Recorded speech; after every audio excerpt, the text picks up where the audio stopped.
Hey everyone, this is Rupali and आप सभी का स्वागत है बीएड लर्नर्स चैनल पे।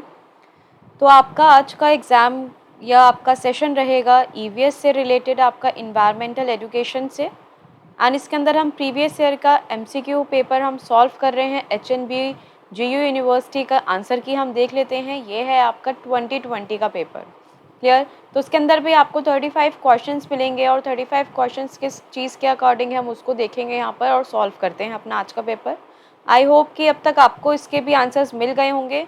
एंड इसके बाद एक और पेपर मैं आपको सॉल्व ज़रूर कराऊंगी, जिससे कि आपको ज़्यादा से ज़्यादा क्वेश्चंस मिल सकें आप लोगों को और आपकी प्रैक्टिस उतनी ही बेहतर हो जाए।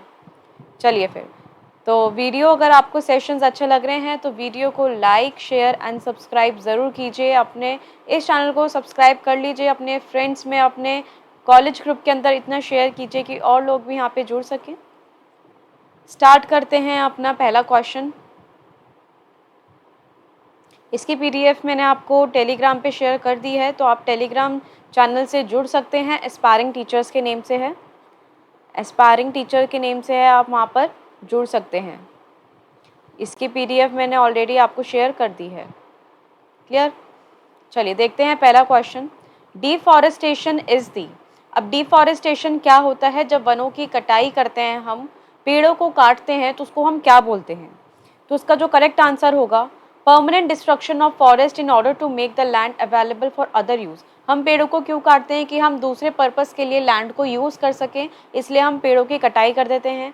या एस्टेब्लिशमेंट ऑफ फॉरेस्ट और stand of trees in an area where there was no forest. या दोनों ही ठीक हैं या फिर नन ऑफ द अबव। तो उसका जो करेक्ट ऑप्शन जाएगा आपका, वो जाएगा ए ऑप्शन के साथ। यहाँ पर ए ऑप्शन यहाँ पे करेक्ट है कि परमानेंट डिस्ट्रक्शन कर देते हैं हम फॉरेस्ट का। Question number 2, organism that can make their own energy through biochemical process are called. अब यहाँ पे कौन से ऑर्गेनिजम्स होते हैं जो अपनी एनर्जी खुद बनाते हैं बायोकेमिकल प्रोसेस से, तो उनको हम क्या बोलते हैं? तो उसका जो प्रोड्यूसर्स, कंज्यूमर्स, डिकम्पोजर्स या फिर कंज्यूमर एंड डिकम्पोजर्स। देखिए, जो अपनी एनर्जी खुद बनाता है तो उसे क्या बोलते हैं? हम प्रोड्यूसर्स बोलते हैं। एंड इसके एग्जाम्पल्स क्या हो सकते हैं? आपके ग्रीन प्लांट्स हो सकते हैं। क्लियर? तो उसका जो करेक्ट आंसर है अगेन वो भी क्या है आपका? ए option. Question number 3, a species that has a disproportionately large effect on the environment relative to its abundance is known as। अब यहाँ पर कौन सी स्पीशीज जो डिसप्रपोर्शनेट होती है और उसका लार्ज इफेक्ट होता है इन्वायरमेंट के ऊपर, तो वो कौन सी स्पीशीज होती हैं? एंडेंजर्ड, कीस्टोन, फ्लैगशिप या फिर नन ऑफ द अबव। तो इसका जो करेक्ट आंसर है वो है कीस्टोन स्पीशीज। क्या है? Keystone species. नेक्स्ट देखते हैं अपना question number 4। In India the environment protection act 1986 came into force on. अब यहाँ पे पूछा है कि इंडिया के अंदर जो इन्वायरमेंट प्रोटेक्शन एक्ट है आपका 1986 का, वो कब फोर्स में आया? डेट और मंथ आपको बताना है अपना। तो इसका आपको बताना है करेक्ट आंसर 19 नवंबर 1986, 19 दिसंबर, 19 अक्टूबर या 19 फरवरी। करेक्ट आंसर है इसका ए ऑप्शन यहाँ पर 19 नवंबर 1986 इसका करेक्ट आंसर है। Question number 5, the formal beginning of discipline of environmental education was marked by. अब यहाँ पे पूछा है जो फॉर्मल बिगनिंग होती है डिसिप्लिन की इन्वायरमेंटल एजुकेशन ने, उसको क्या चीज़ बोली है, किसने मार्क करी है?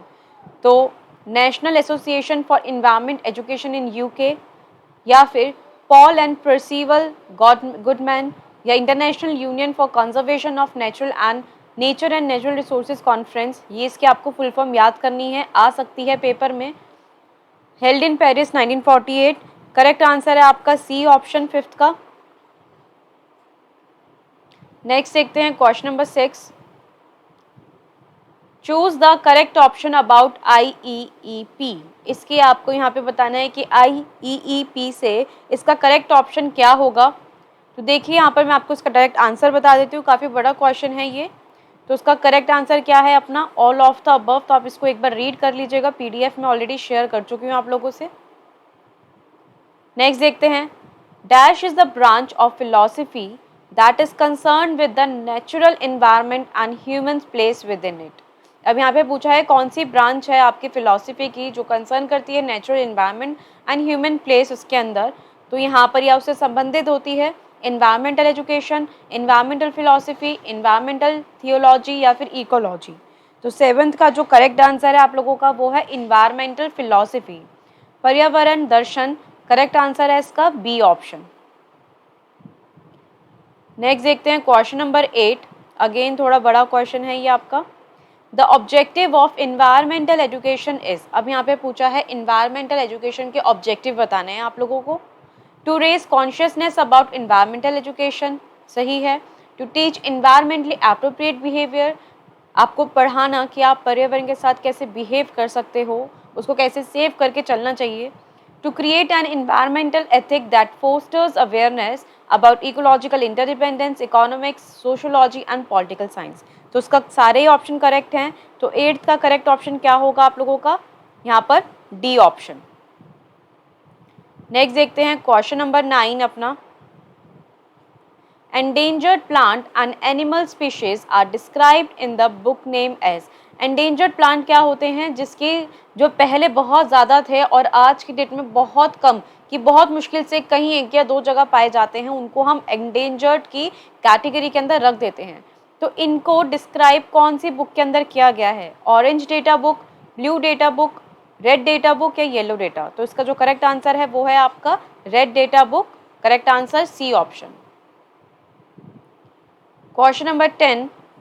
चिपको मूवमेंट वॉज स्टार्टेड बाय, ये हमने कल किया था क्वेश्चन। चिपको मूवमेंट जो था किसने स्टार्ट किया था, MS स्वामीनाथन, सुंदरलाल भगुना। तो इसका जो करेक्ट आंसर है आपका वो है आपका बी ऑप्शन। यहाँ पे 10th का किन्होंने स्टार्ट किया था, सुंदरलाल भगुना। तो इसका करेक्ट आंसर क्या है आपका बी ऑप्शन। क्वेश्चन नंबर 11 बड़ा क्वेश्चन है अगेन आपका। In which international conference 5 June was declared as World Environment Day। अब इसके अंदर बोला है कि जो 5 जून को आपकी इंटरनेशनल कॉन्फ्रेंस हुई थी, तो वो कौन सी कॉन्फ्रेंस के अंदर डिक्लेयर किया गया था वर्ल्ड इन्वायरमेंट डे। तो यहाँ पर ये आपको बताना है, या ये हैं आपके options. Inter government conference of environment education, या फिर international conference on human environment. तो उसका जो आप लोगों का करेक्ट आंसर है वो है यहाँ पर बी ऑप्शन। स्टॉकहोम स्वीडन में हुई थी 1972 के अंदर। तो उसका करेक्ट ऑप्शन क्या है आप लोगों का बी। क्वेश्चन नंबर 12 देखते हैं अपना, ये आपका 12 है।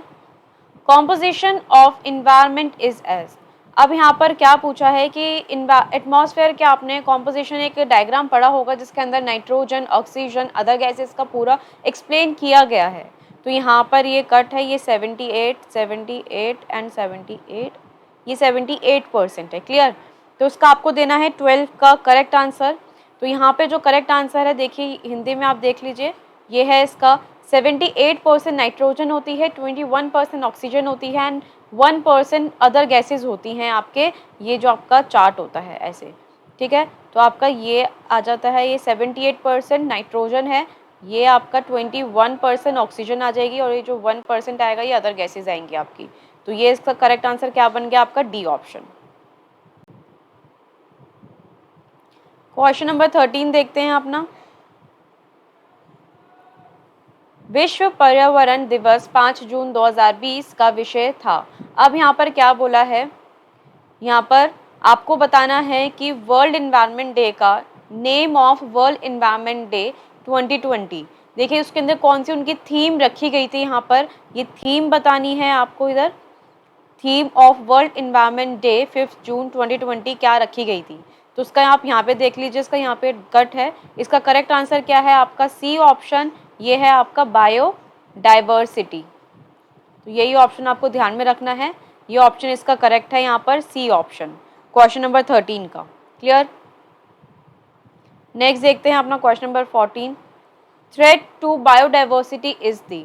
अब यहाँ पर पूछा गया है कि यहाँ पर कौन कौन से थ्रेट्स हैं बायोडाइवर्सिटी के। तो यहाँ पर है आपका ये पॉल्यूशन, नेक्स्ट है आपका ये डिसीज, ये है आपका हैबिटेट लॉस, ये हमने कल ही किया है क्वेश्चन, और ये है आपका ऑल ऑफ द अबव। देखिए ये आपको मैंने कल ही क्वेश्चन कराया है। तो उसका जो करेक्ट आंसर है अगेन वो है डी ऑप्शन। यहाँ पर ये सारे ही एक थ्रेट्स हैं बायोडाइवर्सिटी के लिए। नेक्स्ट देखेंगे अपना question number 15, environment conservation is done. आपका जो भी इन्वायरमेंट, भारतीय पर्यावरण संरक्षण किसके द्वारा किया जाता है, यहाँ पर यह है इधर सेंट्रल मिनिस्ट्री ऑफ इन्वायरमेंट। तो उसका करेक्ट ऑप्शन क्या है आपका ए ऑप्शन, यहाँ पर सेंट्रल मिनिस्ट्री ऑफ इन्वायरमेंट के थ्रू किया जाता है आपका इन्वायरमेंट कंजर्वेशन। क्लियर। नेक्स्ट यहाँ पे इंग्लिश में कट है आपका, हिंदी में आप देख लीजिए। ये है आपका question number 16, forest reservoir of nitrogen is are. अब यहाँ पर क्या बोला है, हमारे ग्रह में नाइट्रोजन का सबसे बड़ा भंडार कौन सा है। तो देखिए अभी हमने पढ़ा है अपना यहाँ पर, जिसके अंदर हमने देखा कि एटमॉस्फेयर के अंदर यहाँ पर 71% आपकी क्या होती है, नाइट्रोजन होती है। तो वो क्या बन गया आपका, एटमॉस्फेयर बन गया। क्या बन गया, ये है बी ऑप्शन आपका एटमॉस्फेयर।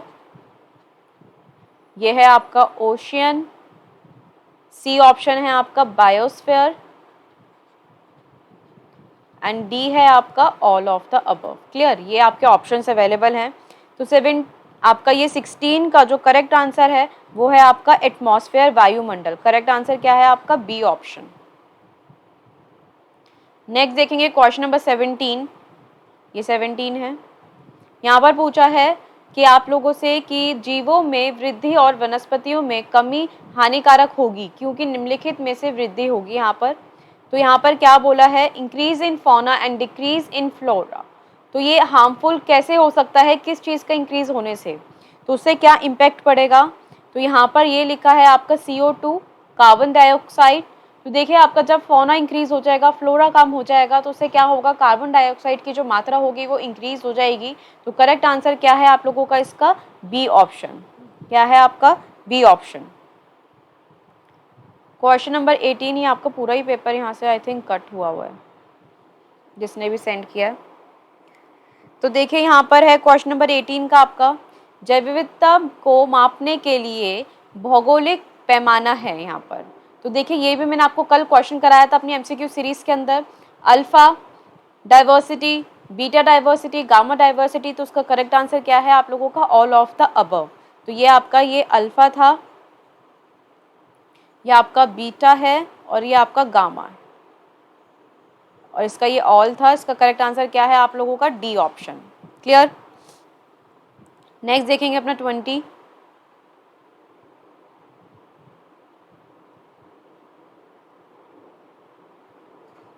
सॉरी वो आपका 18 क्वेश्चन था और ये है आपका 19 क्वेश्चन। क्लियर। 19 को देखते हैं यहाँ पर। यहाँ पर आपको बताना है पर्यावरण, वन और जलवायु परिवर्तन मंत्रालय का व्यापक उद्देश्य है यहाँ पर। तो ये बताना है ए, प्रदूषण की रोकथाम और नियंत्रण। तो देखिए यहाँ पर आपको पेपर आप लोगों के पास है ऑलरेडी, 19 का बताना है इसका करेक्ट आंसर क्या होगा। तो इसके अंदर ये सारे ही ऑप्शंस आप लोगों के करेक्ट हैं, डी ऑप्शन इसका करेक्ट आंसर है यहाँ पर।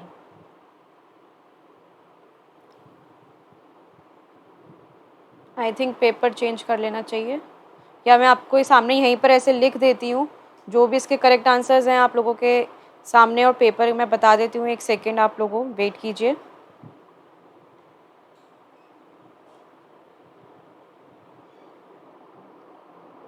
देखिए क्वेश्चन नंबर 20 देखते हैं अपना यहाँ पर, अपना question number 20, the components of, यहाँ पर पूछा है कॉम्पोनेंट्स है ये आपका, कॉम्पोनेंट्स ऑफ इन्वायरमेंटल, यहाँ पर पूछा गया है कॉम्पोनेंट्स ऑफ इन्वायरमेंटल अवेयरनेस। ये भी हमने कल ही किया है अपना। तो यहाँ पर ये लिखा है फिजिकल फैक्टर्स, और यहाँ पर है physical factors and biological factors again.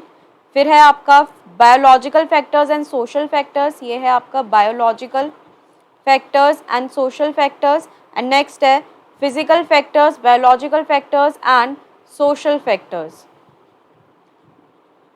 ये आपके ऑप्शंस अवेलेबल हैं। तो देखिए इसका आप लोगों को करेक्ट आंसर बताना है यहाँ पर क्या होगा इससे।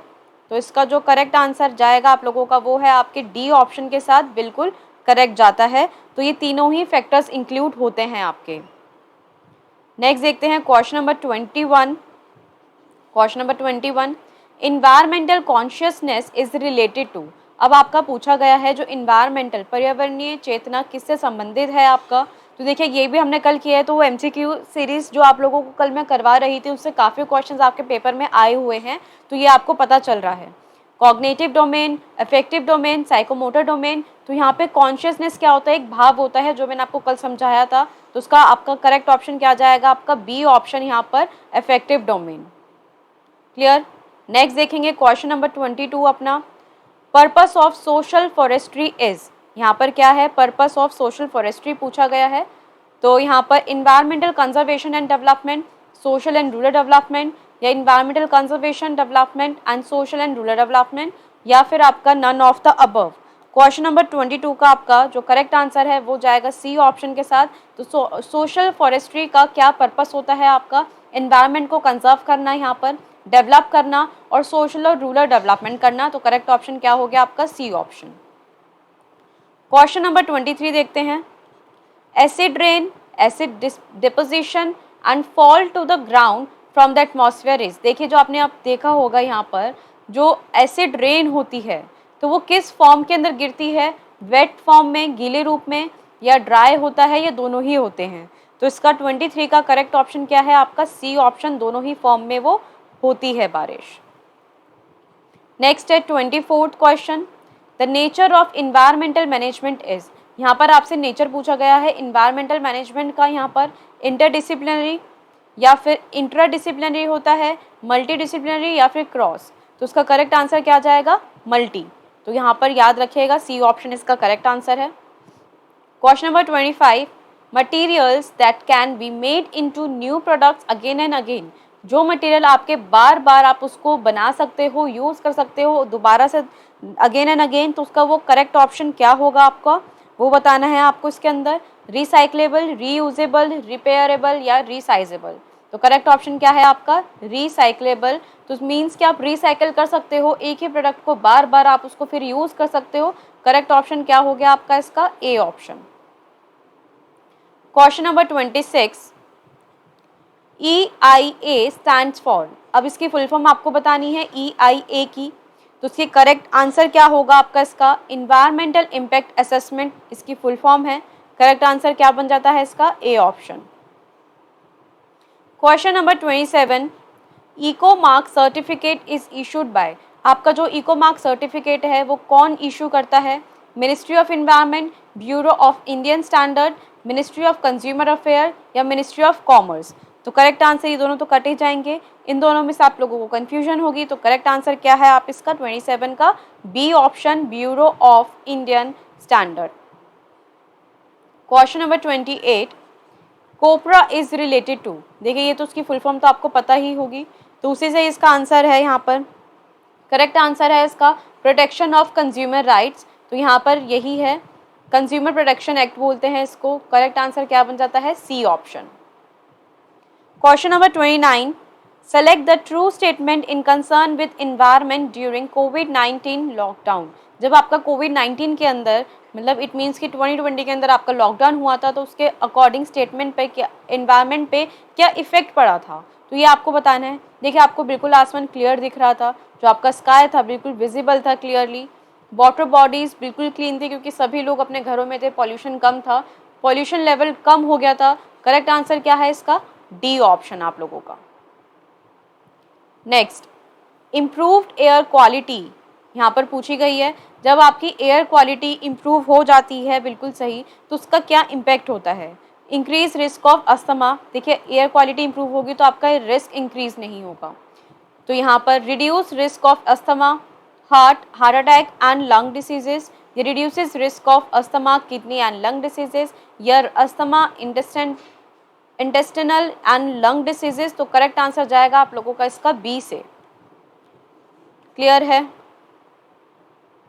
नेक्स्ट देखते हैं क्वेश्चन नंबर 31, यहाँ पर question number 31, according to India State of Forest Report ISFR 2019 the total forest cover to the country is, यहाँ पे अब टोटल फॉरेस्ट कवर पूछा गया है ISFR की रिपोर्ट के अकॉर्डिंग कितना है आपका इंडिया के अंदर, तो इसका जो आप लोगों का करेक्ट आंसर है डायरेक्ट वो है आपका 21.67% of India's total geographical area.